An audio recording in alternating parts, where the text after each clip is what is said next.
Bumibayo. Napagod si Aljon Boy. May content tayo ngayon. So, dami nating unit, di ba? So, pansinin niyo dun sa mga groups, never kaming nag-posting ng ano dyan, binibenta o service. Yung ginagawa naman namin sa unit lang namin. Bale, nangyayari, may mga pumupunta lang dito, yung mga nakakita ng video. Kasi malalayo sila. Kunwari, kung Laguna, alam ka naman i-turn down mo. So, tawag dito. Ginagawa na rin namin. So, eto, dumating na yung mga, diba sabi sa inyo, direct supplier tayo ng mga ganyan, mga shift park. Kasi naubos na yung supply natin dito. Nakabit na natin sa 20 na units natin doon sa kabila. So, meron tayong bagong parating. So, pabuksan natin kay Nickelodeon. Buksan mo na, Nico Boy. Tingnan natin kung ano yan, mainam ba yan? Mainam ba yan? 100,000% ba yan? So, ito yung mga ginagamit namin dun sa mga kotse natin dito. So, hindi yan namin pino-force yan, hindi yan pino-post sa mga marketplace. Pwede kayong bumili kapag pumunta kayo. So, yan ang totoong LUK, hindi yan rebrand. Kita nyo yung Lazada Gaming yan. Ayun, FedEx ang nagdi-deliver niyan, boy. So, diretso yan. Kasi nakakabili kami nung nakakabili kami nung, ano tawag dun? Yung Round box? Oo, nilagay sa box Nilagay sa box pero yung loob japeke. So nagkaroon na kami ng mga ganon. Yan, sildo. Ayan, silyado. Sealed. So. Halika mo na lang yung driver Thank you kamo sa ulitin. Ayan. So ganyan dapat. Kasi makabili kayo niyan sa labas. Sa totoo lang bakal yung loob, iba yung texture So hindi rin tatagal yun. So, kailangan original. So, itong mga ito yung gamit dun sa mga binibenta namin. So, imagine itong isang set na to, sa marketplace nasa 60 na yata ito lang. So, at least natin, original. Alam natin na diretso. Ayan. Yeah, boy. Ang dami pa niyan. Ayan, dumating na sila. Another... Ay, wala pa yung shift fork. Shift forks nandun pa sa truck. Pero meron dito sa amin. Meron din. Tingnan pa pala, ang dami. Yeah. Dami pala yan. So, ito yung clutch set natin na ginagamit. So, original yan. Again, sabihin sa inyo, maghanap kayo ng post namin sa groups. Wala kami makikitang post. Hindi kami na magbebenta niyan. So, para sa sariling gamit namin yan. Ngayon si Aljo, pagod na. Nag-vlog kasi ako. Teka, tutulungan ko na. So, yun lang guys. Okay, bye-bye. Ayan pala yung shift fork, sir. Siyempre. LUK. Op. Pero may hapot dito po. So, ganyan yung papakuha nyo kahit dito bumili. Dapat ganyan yung brand na nakakabit dun sa tranny nyo. Para hindi kayo problemado. Gamit nyo mga 5 taon. Ayan ang rig. Ayan walang mga markings galing Banawe. Pag sa Banawe may mark So, yun lang, ganun lang. Marami naman din nagbebenta niyan na legit. Kaso, yung sa amin kasi bulk kasi di ba ang dami na yung binababa. So, nangyari, kumukuha na kami directly. Meron pa doon? 4 pa yun. 4? Puro direct. 7 boxes, no? Mabigat? Tulungan na kita. Paano? Uminom ka Lasing ka ba? Hindi na. Lolas na ako Nawala na yung mats mo. Ayan guys, so ayan, tayo dito. Alang ya, ang dami pala namin binili. Kasi nga, bilis maubos ng Tagal kasi na ito guys, parating yun. So, umorder yata sila parang 50 ang clutch, 50 ang shift port. Hindi na siguro tayo mauubusan yan sa mga pambenta natin, Dami na po ito. Solid din.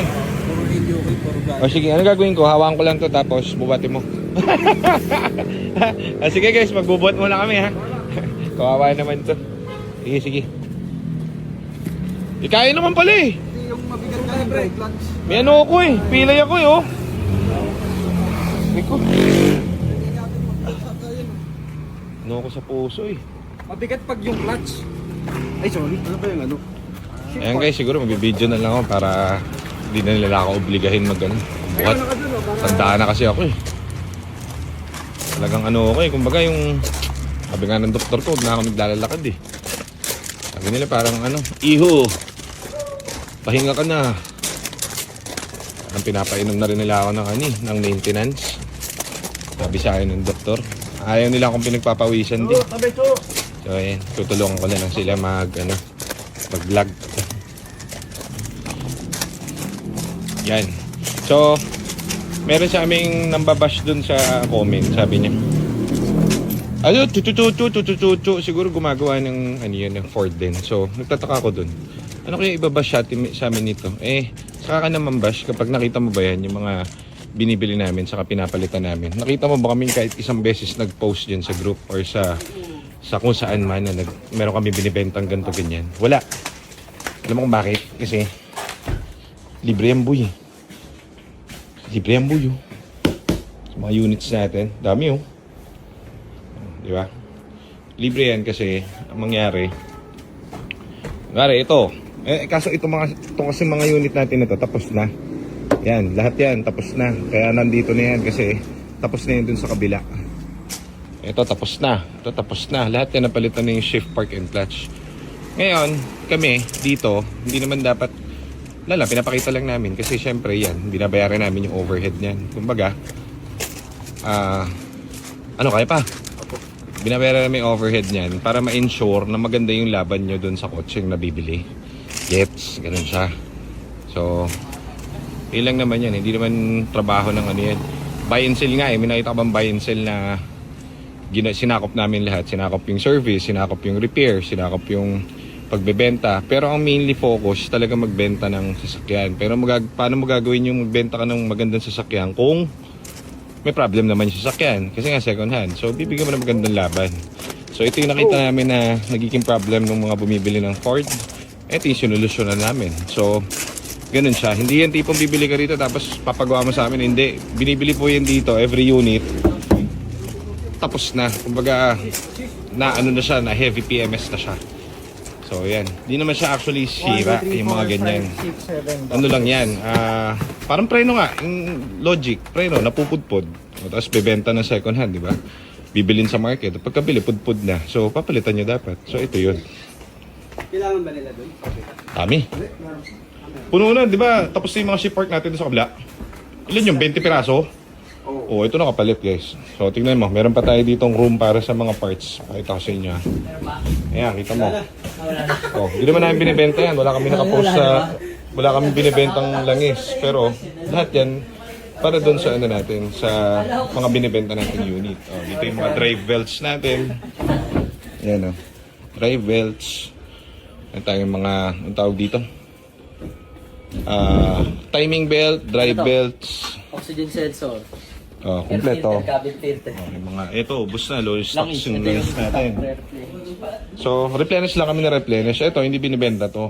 Kumbaga, pansariling gamit dun sa mga kotseng binibenta. Wala kang makikitang ganyan.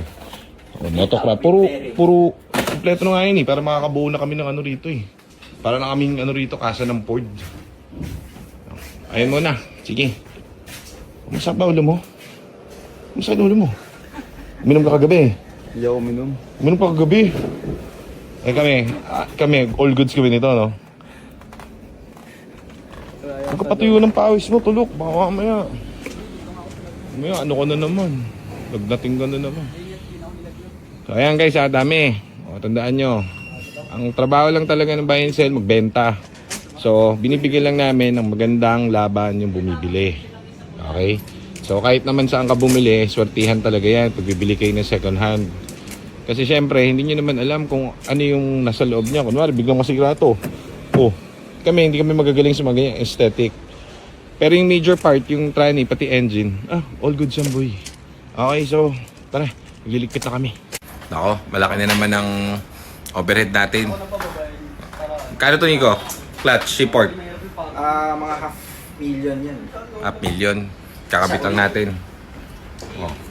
Kakabit lang natin dun sa mga unit natin. So, 'di ba? Ano pang meron kasing nagtatanong. Siguro yung mga gumagawa-gawa doon sa labas at comment dun para mga tanga. So, imagine mo to, hindi yan for sale. Hindi yan nakapost sa groups, hindi yan nakapost sa kung saan sa marketplace. Ano yan? Pansariling gamit. So, imagine mo yung gagastos ka ng napakalaking halaga. Kasamang pa-labor dyan, pati dun sa isang per unit, maabot yan 100 to 120,000. Biruin mo, hindi naman natin trabaho yun eh. Trabaho natin magbenta ng kotse. Pero may kakabit mo yun libre para dun sa unit na binibenta mo. So, magiging product na yun. Kasi, ba't siya magiging product? Kasi dumaan na sa amin yun. Oh, ayan o. Yan.